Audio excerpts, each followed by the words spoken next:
રહીશું પણ સવાલ અહીંયા એ થાય છે કે ધારાસભ્ય કહી રહ્યા છે કે 212 કરોડની ગ્રાન્ટ આપી દીધી છે તો પછી હજી સુધી નદીમાં એક કાંકરો હલ્યો કેમ નહોતો? જો 3 વર્ષથી આ 200 કરોડની ગ્રાન્ટ આપી દીધી હોય તો કેમ નહીં? અને એની સાથે સાથે સવાલ ઘણા બધા થઈ રહ્યા છે, પણ આ બધા વચ્ચે શું થયું હતું એ વખતે? શું એ લોકો ઉપર વીતી હશે જ્યાં ત્યાં વાહનોમાં સવાર હતા? એ વાત પણ એક સામે આવી છે. સોનલબેન જે એક ઇકો કારમાં સવાર હતા અને એ સ્પામ તૂટી પડ્યો અને સેંકડો ફૂટ નીચે નદીમાં એ કાર ખાબકી, ત્યારે કેવી ભયાવહ સ્થિતિ હતી એ સોનલબેનના મોઢેથી સાંભળો.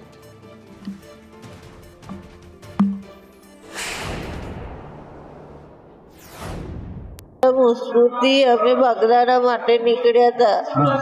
શું થયું? અમારી ગાડી જતી હતી અને સામેથી એક ટ્રક આવતી હતી. એ ટ્રક અને પાછળ 2 બાઇક હતી, બહુ વાહન નતું, પણ એ ટ્રક બેઠી ને તે અમારી જે જગ્યા હતી ને એ જ આગળ પુલ તૂટી અને પાણીમાં પડી ગયો. કેટલા લોકો જતા હતા તમે? અમે 7 જણ હતા. અને શું થયું પછી? પાણીમાં એક અમે જે જગ્યા હતી ને એ જગ્યા તૂટી અને નીચે પાણીમાં ડૂબી ગઈ. મારા ઘરવાળા રમેશભાઈ, મારો છોકરો, મારી છોકરી, અમારા જોડે સગા થયેલા ને મારા સંબંધી, એ મારા 2-3 સંબંધી હતા.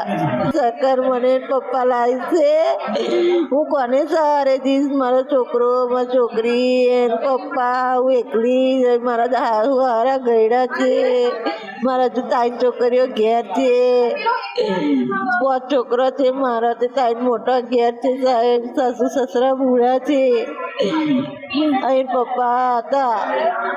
અમે શું કરીશું?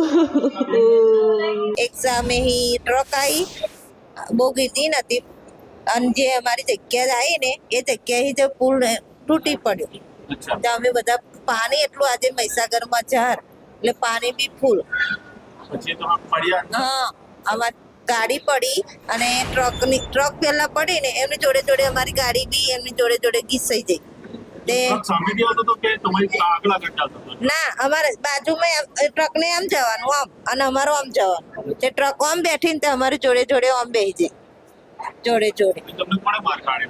હું તો પાછળની બાજુ બેઠેલી ને, પાછળ ડેકીમાં. તે આગળનો ભાગ દબાઈ ગયો, પેલું ખટારાનો ટ્રક ને અમારી ગાડી ઉપર પૈડાઈ જતે નીચું થયું અને પાછળનું અધર થયું. તે હું નીચે અધર થઈને એરેનું નીકળી. હા, જાતે જ નીકળી.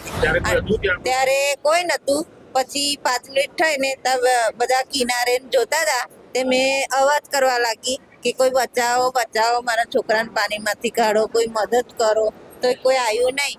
1 કલાક સુધી હું બૂમો પાડ્યા કરી તો કોઈ આવ્યું નહીં. 1 કલાક પછી આવ્યા બધા.